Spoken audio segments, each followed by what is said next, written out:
Good morning बेटा। Last class में बेटा हमने बात की थी इलेक्ट्रिक करंट की। आज हम बात करेंगे पोटेंशियल और पोटेंशियल डिफरेंस की। ठीक है, तो अगर बेटा कोई डाउट हो तो आप मैसेज करके टाइप कर सकते हैं। अब देखो, करंट तो याद है ना, इलेक्ट्रिक करंट का मतलब होता है चार्ज अपॉन में टाइम। ठीक है, कि एक सेकंड में कितना चार्ज फ्लो कर रहा है वो हमारा था बेटा इलेक्ट्रिक करंट। ठीक है, करंट की ऐसा यूनिट क्या थी, एम्पियर। चार्ज की ऐसा यूनिट क्या थी, कूलम। टाइम की ऐसा यूनिट क्या थी, सेकंड। चार्ज को कैसे निकालते हैं, एन इंटू ई से। इलेक्ट्रॉन का चार्ज कितना था, 1.6 10⁻⁹ कूलम। ये सब बातें हो गई थी हमारी।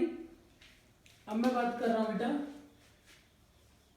Potential and potential difference. देखो बेटा, पोटेंशियल को आप इस तरह से समझ सकते हैं। एक तरह से पोटेंशियल का मतलब होता है पावर, ताकत। ठीक है, जैसे आपका प्रेशर होता है ना, प्रेशर की वजह से जैसे आपका लिक्विड फ्लो करता है, गैस फ्लो करता है। गैस या लिक्विड कैसे फ्लो करते हैं, high pressure to low pressure. ऐसे बेटा करंट फ्लो करता है high potential to low potential. तो पोटेंशियल वो टर्म है जो चार्ज के फ्लो के लिए रिस्पॉन्सिबल होती है। जिस तरह से प्रेशर डिफरेंस की वजह से लिक्विड या गैस फ्लो करते हैं, जैसे आपका कोई लिक्विड या गैस है वो फ्लो करते हैं ना high pressure to low pressure. Just like electric current flow from high potential to low potential. तो आप ये समझ लें, ये एक तरह से प्रेशर की तरह काम करता है। पोटेंशियल होता है ना, ये इलेक्ट्रिक सर्किट में प्रेशर की तरह काम करता है। तो ये किसका एनालॉगी है, it is analogy of pressure. ये प्रेशर की तरह काम करता है। अब हम पोटेंशियल डिफरेंस को कैसे डिफाइन कर रहे हैं, पोटेंशियल डिफरेंस की डेफिनेशन है वो देखो। पोटेंशियल डिफरेंस को हम V से लिखेंगे। इसको कैसे डिफाइन करते हैं, ये होता है वर्क अपॉन में चार्ज। वर्क अपॉन में charge, potential difference. Potential difference, ठीक है बेटा। पोटेंशियल डिफरेंस होता है वर्क अपॉन में चार्ज। आपका बैटरी कितना वर्क करती है क्यू चार्ज को फ्लो कराने के लिए। जैसे बैटरी ने 20 जूल वर्क किया और 5 कूलम चार्ज फ्लो कराया।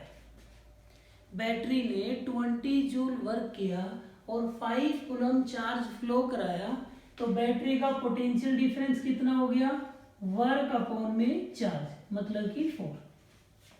ये मीनिंग है पोटेंशियल डिफरेंस का। It is the work done by the battery per unit charge. ठीक है, it is the work done bye battery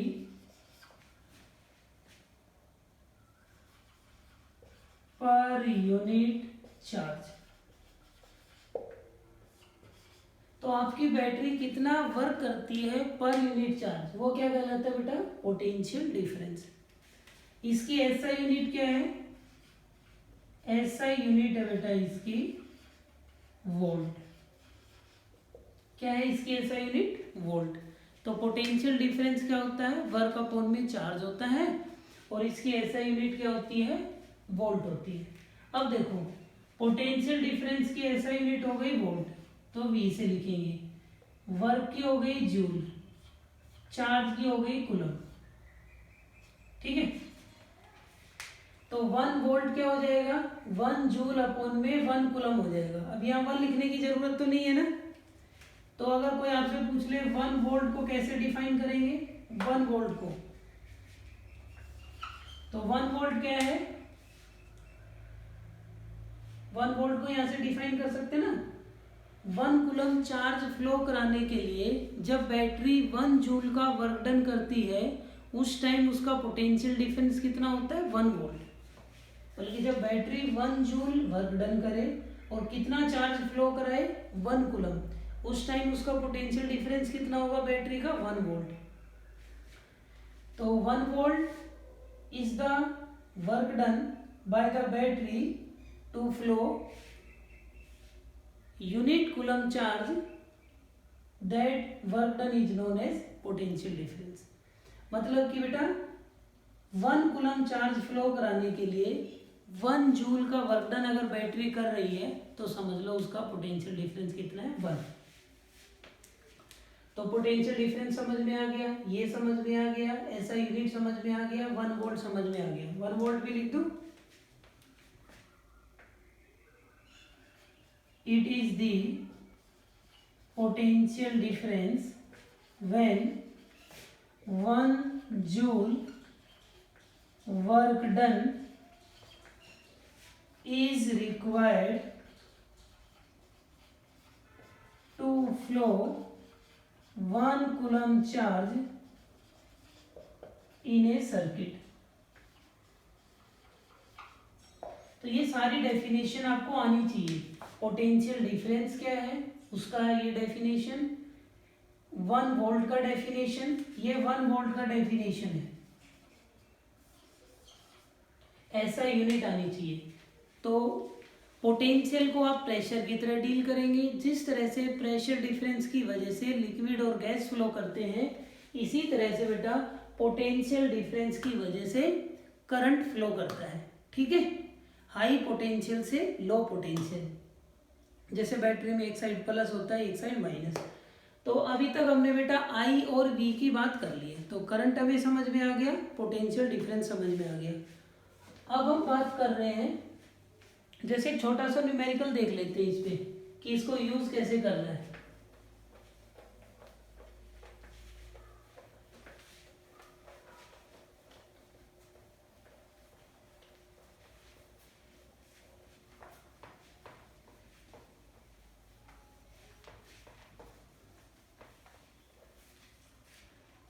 तो जैसे कि बेटा एक क्वेश्चन है वो देख लेते हैं। How much work is done in moving a charge of 2 coulomb across 2 point. जैसे कि how much work done is required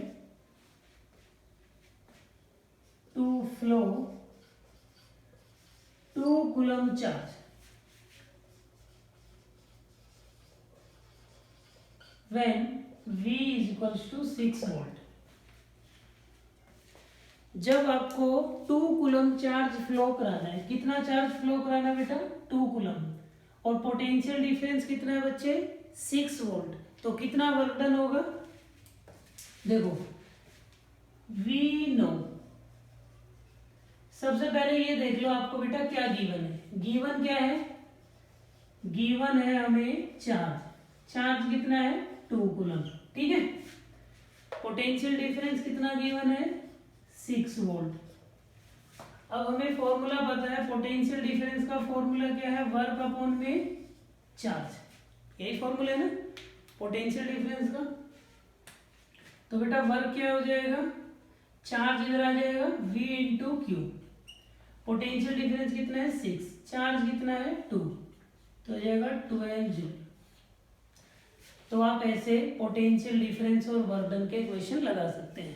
ठीक है, तो अभी तक आपको इलेक्ट्रिक करंट और पोटेंशियल डिफरेंस क्लियर हो गया। अब मैं आपको कुछ कंपोनेंट और उनके सिंबल बता रहा हूँ जो अब आगे हम सर्किट में यूज करेंगे। जैसे ओम्स लॉ में बात करेंगे, ओम्स लॉ में फिर रेजिस्टेंस की बात करेंगे। ठीक है बेटा,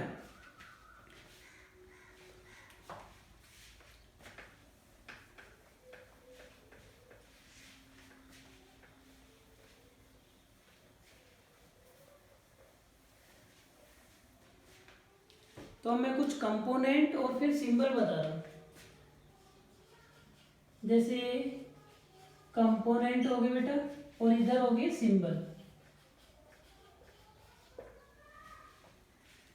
जैसे सबसे पहले हम बात करें सेल की, तो सेल को बेटा आप कैसे लिखोगे? एक सिंगल सेल को रिप्रेजेंट करना हो बेटा, सिंगल सेल को, तो सेल को हम कैसे रिप्रेजेंट करेंगे? सेल को ऐसे रिप्रेजेंट करेंगे, प्लस और माइनस। जो ये साइड होती है जिसकी लेंथ ज्यादा है वो पॉजिटिव को रिप्रेजेंट करता है, जिसकी लेंथ कम होती है वो नेगेटिव को। तो एक सेल को ऐसे रिप्रेजेंट करेंगे। बैटरी को कैसे रिप्रेजेंट करेंगे? बैटरी को रिप्रेजेंट करेंगे ऐसे, plus minus plus minus plus minus. Battery का मतलब जब मोर देन वन सेल हो, बैटरी में मोर देन वन सेल होती है, 2 सेल हो सकती है, 3 सेल होती हैं, तो ये कंप्लीट कॉम्बिनेशन क्या कहलाता है? बैटरी। सिंगल एक सेल और एक से ज्यादा सेल हो तो वो कॉम्बिनेशन क्या कहलाता है? बैटरी। उसके बाद जैसे रजिस्टर हो गया, रजिस्टर को कैसे दिखाएंगे बेटा? ये सिंबल होगा। एक होगा वेरिएबल रजिस्टर,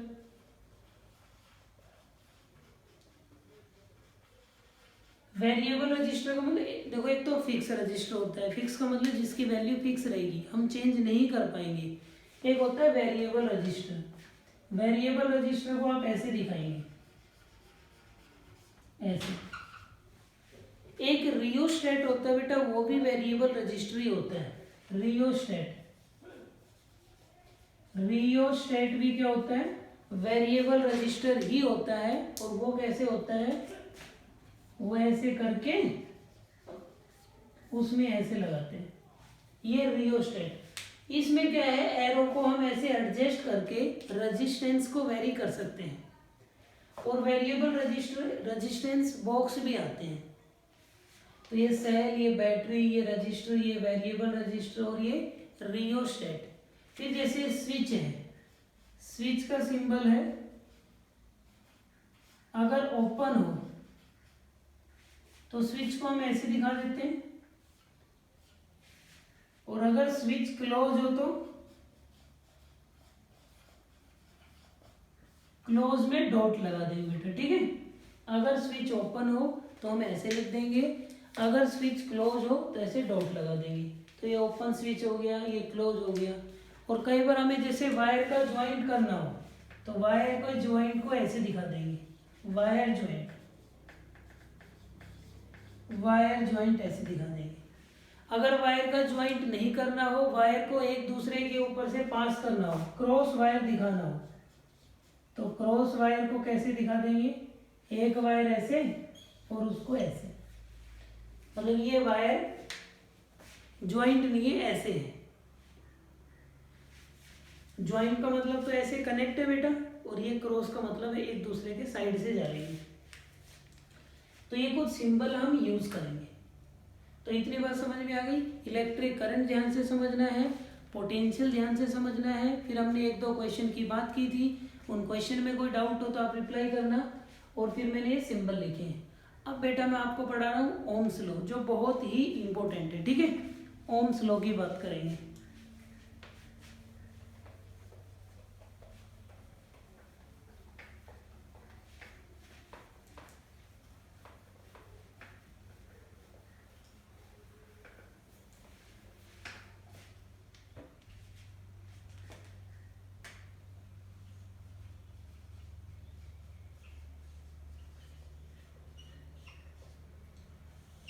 ओम्स लॉ, देखो ओम्स लॉ क्या होता है बताओगे? कुछ तो पता ही होगा आपको। देखो किसी भी कंडक्टर में देखो करंट किसकी वजह से होता है बेटा? पोटेंशियल डिफरेंस की वजह से। पोटेंशियल डिफरेंस कहाँ से बनाएंगे? बैटरी की वजह से। अब देखो जैसे मैंने ये कंडक्टर बनाया,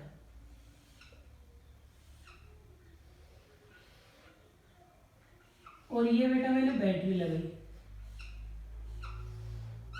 बैटरी में प्लस माइनस हो गया, ठीक है। ये प्लस माइनस ही बेटा यहाँ आ जाएगा। ये तो है सिंपल सर्किट। अगर मैं आपको और मॉडिफाई सर्किट बनाऊं, सब कुछ लगा दूं, रजिस्टर वजिस्टर, तो वो देख लो। ये तो सिंपल है। आप ऐसे बना सकते हो, जैसे ये रजिस्टर हो गया, ये आपका एमीटर हो गया, ये बैटरी हो गई।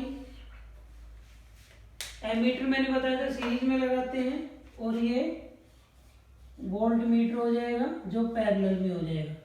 ये बैटरी, ये रजिस्टर का रेजिस्टेंस आर।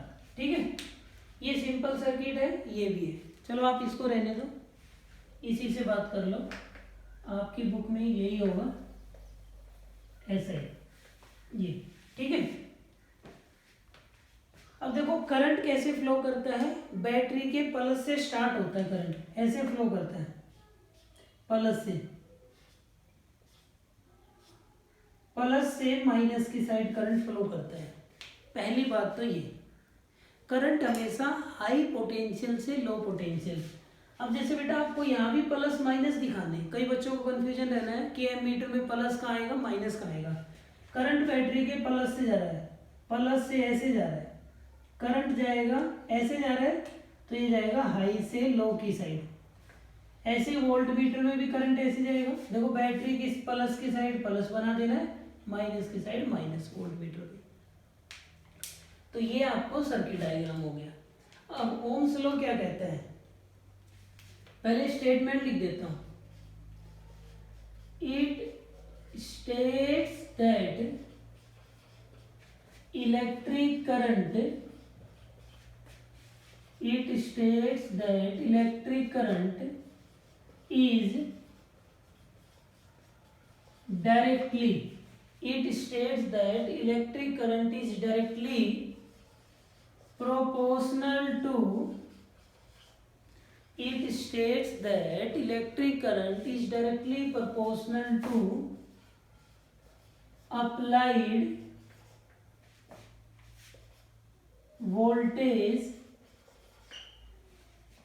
वोल्टेज या पोटेंशियल डिफरेंस, अप्लाइड वोल्टेज या potential difference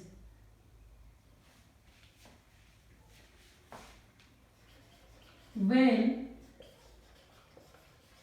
temperature of a conductor is constant. ये इंपॉर्टेंट लाइन है। It states that electric current in a conductor,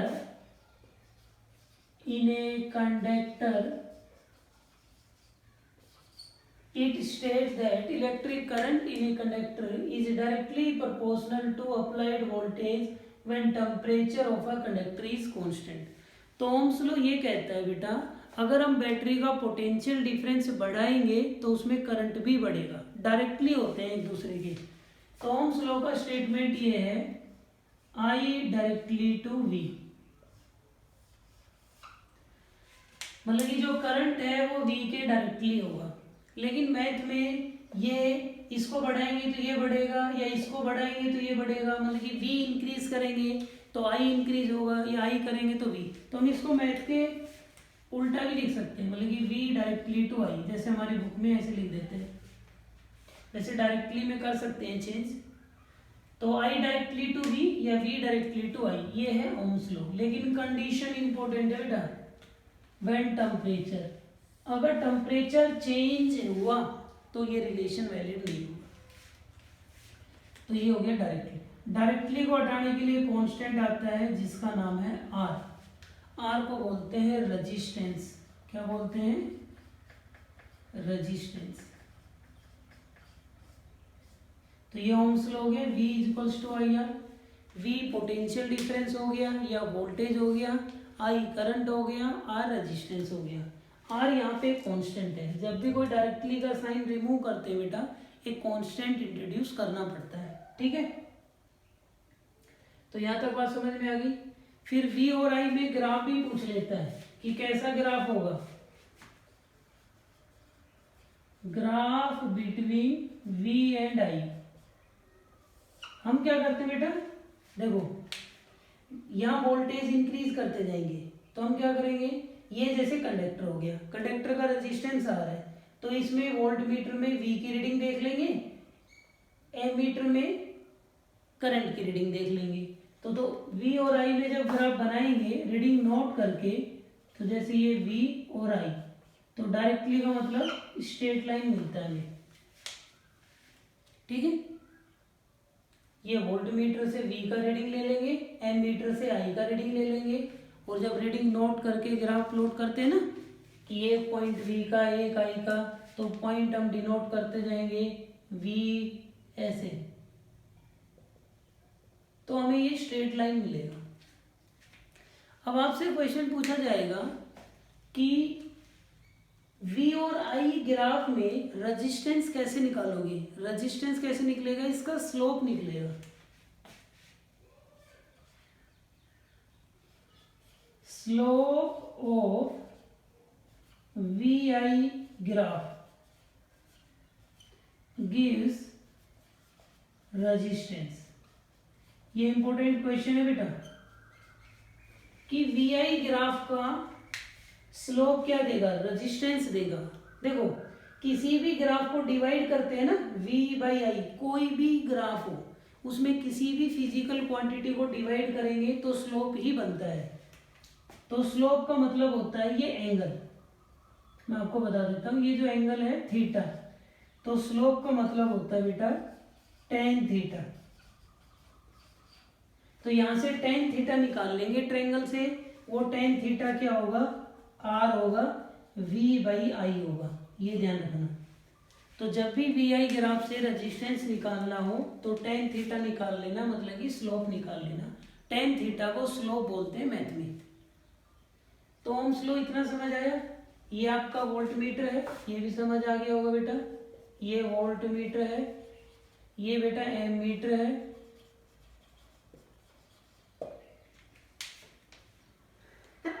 sorry. अगर कहीं पे लगे कि मैं स्लो हूं या फास्ट हूं तो मुझे बता देना। इतना समझ आ गया। अब मैं बात कर रहा हूं बेटा रेजिस्टेंस की, फिर हम बात करेंगे रेजिस्टेंस किस फैक्टर पे डिपेंड करता है। अगर आपको कुछ नोट करना हो तो इसमें बेटा आप नोट कर सकते हो। अब मैं रेजिस्टेंस की बात करूंगा, ठीक है, रेजिस्टेंस की बात करेंगे अभी हम। तो अब रेजिस्टेंस की बात करें, रेजिस्टेंस आ गया।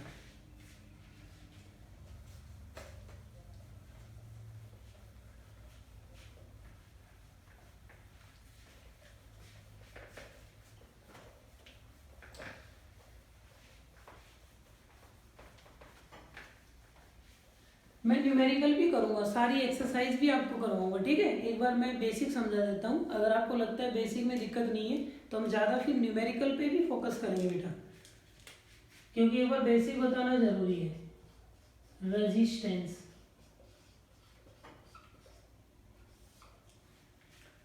देखो एक होता है रजिस्टर, एक होता है रेजिस्टेंस। क्या डिफरेंस है, रजिस्टर डिवाइस का नाम होता है और रेजिस्टेंस उसकी ताकत होती है, वैल्यू होती है, ठीक है। रेजिस्टेंस क्या है, ये एक ऐसी प्रॉपर्टी है जो करंट का अपोज करती है। मतलब कि मटेरियल में, कोई भी मटेरियल हो, कंडक्टर हो, इंसुलेटर हो, तो जो प्रॉपर्टी करंट का अपोज करती है उसको रेजिस्टेंस बोलते हैं, ठीक है। It is the property of A material body, it is the property of a material body which oppose the electric current। ये समझ लेना बेटा, जो करंट का दुश्मन है, जो करंट को रोकता है, जो करंट का अपोज करता है, जो करंट के लिए रेस्ट्रिक्शन है, बाउंडेशन है, वो रेजिस्टेंस कहलाता है। कहने का मतलब जिसका रेजिस्टेंस ज़्यादा होगा उस सर्किट में करंट कम होगा, रेजिस्टेंस कम होगा करंट ज़्यादा होगा, ठीक है। तो रेजिस्टेंस मटेरियल का मतलब कोई भी हो सकता है, वो कंडक्टर भी हो सकता है, इंसुलेटर भी हो सकता है। तो रेजिस्टेंस सिंपल सा है, जो करंट को रोके, ठीक है। अब इसकी एसआई यूनिट क्या है, एसआई यूनिट ओम, ओम, ठीक है। सिंबल बेटा ये सिंबल है इसका, रेजिस्टेंस की एसआई यूनिट ओम है और इसका सिंबल ये है, इसको ऐसे डिनोट करते हैं, ठीक है। फिर आपसे पूछा जाएगा 1 ओम को डिफाइन करो। अब जैसे we no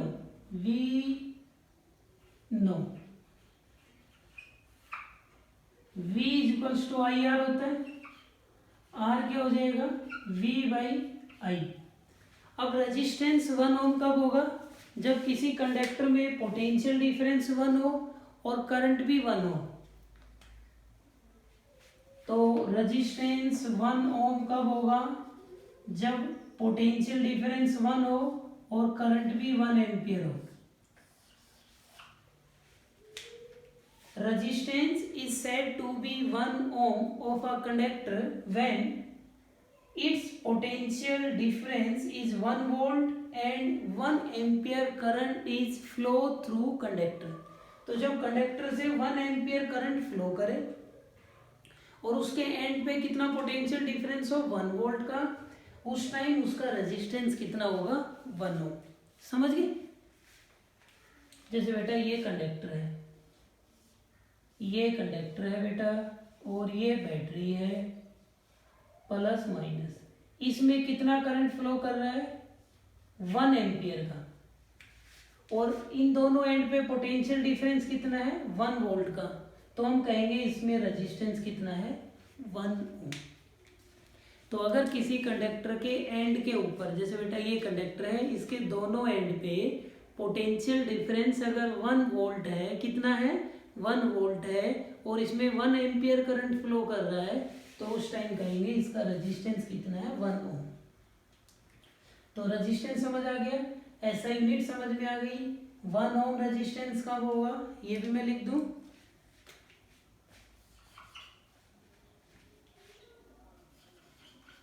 resistance of a conductor is 1 ohm when 1 ampere current flow through it and 1 volt potential difference across its ends। तो बेटा रेजिस्टेंस समझ आया, ऐसा यूनिट समझ में आई, 1 ओम समझ में आया। अब आगे मैं बात कर रहा हूं कि रेजिस्टेंस किसी भी मटेरियल का किन फैक्टर पे डिपेंड करेगा, कि लेंथ बढ़ाने से रेजिस्टेंस क्या होगा, एरिया बढ़ाने से रेजिस्टेंस क्या होगा, इन सब की बातें करेंगे, ठीक है। तो ये हो गया इतना। तो आज मैं आपको बेसिक ही करवा रहा हूँ, फिर नेक्स्ट क्लास में इनके क्वेश्चन लेंगे सारे, ठीक है। नेक्स्ट क्लास पूरी न्यूमेरिकल बेस ही रहेगी, तब तक आप ये बेसिक रिवाइज कर लेंगे। अभी मैं फैक्टर और एक्सप्लेन कर देता हूँ।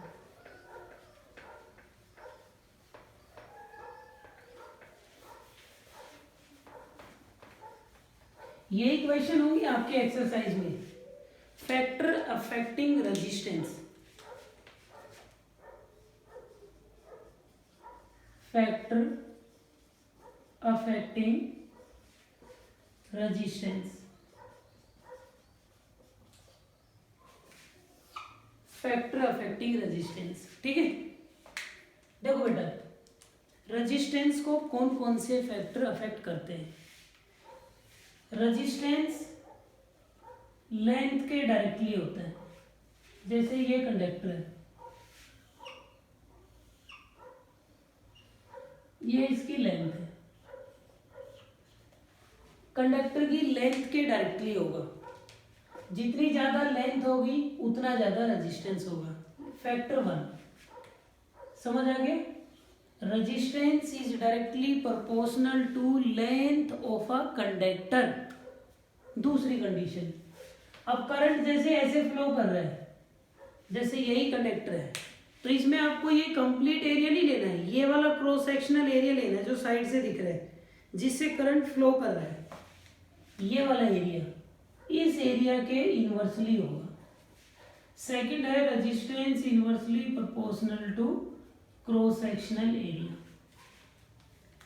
लेंथ के डायरेक्टली क्रॉस सेक्शनल एरिया के इनवर्सली, ये दो फैक्टर होंगे। अब इन दोनों को कंबाइन कर दो बेटा, ध्यान से समझना, नहीं रेजिस्टेंस और रेजिस्टिविटी में कंफ्यूजन ही रहेगा।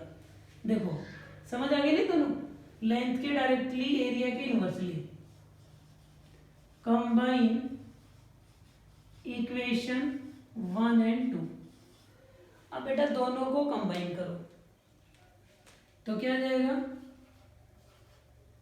L डायरेक्टली है और A इनवर्सली है। बोलो, लेंथ के डायरेक्टली है और एरिया के क्या है, इनवर्सली है। तो इतना समझ आ गया। तो लेंथ के डायरेक्टली, एरिया के इनवर्सली। अब डायरेक्टली को हटाने के लिए क्या आएगा बेटा, कांस्टेंट। यहां कांस्टेंट आएगा रो। मैंने बताया था ना, डायरेक्टली को रिमूव करने के लिए हमेशा कांस्टेंट आता है। ओम्स लॉ में क्या आया था, रेजिस्टेंस आर।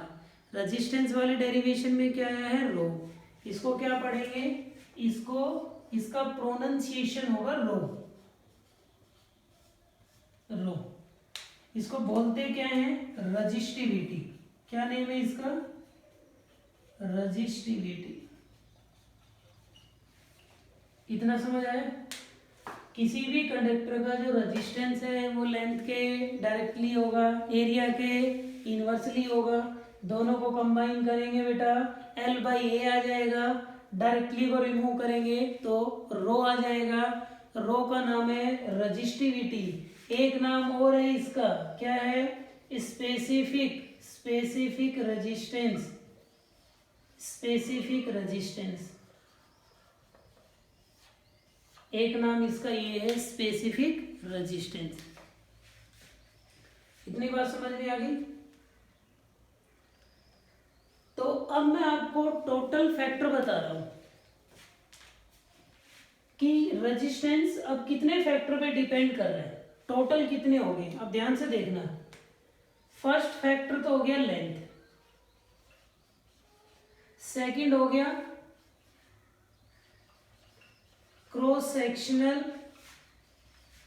एरिया, थर्ड कौन सा हो गया, देखो बेटा, एक तो लेंथ हो गया, एक एरिया। जो रजिस्टिविटी है ये दो फैक्टर पे डिपेंड करती है। एक तो आपका मटेरियल कौन सा है। देखो रजिस्टिविटी का लेंथ से, एरिया से कोई लेना देना नहीं है, ये कांस्टेंट है। ये सिर्फ दो फैक्टर पे डिपेंड करता है, एक तो टेम्परेचर पे और एक किस पे डिपेंड करेगा, मटेरियल पे। मटेरियल का मतलब ये है कि ये मेटल है, आयरन है, सिल्वर है या गोल्ड है। तो आप ध्यान रखना, रेजिस्टेंस 4 फैक्टर पे डिपेंड करता है। कितने फैक्टर पे, 4 फैक्टर पे। 4 कौन से, लेंथ, एरिया और रेजिस्टिविटी किस पे डिपेंड करता है,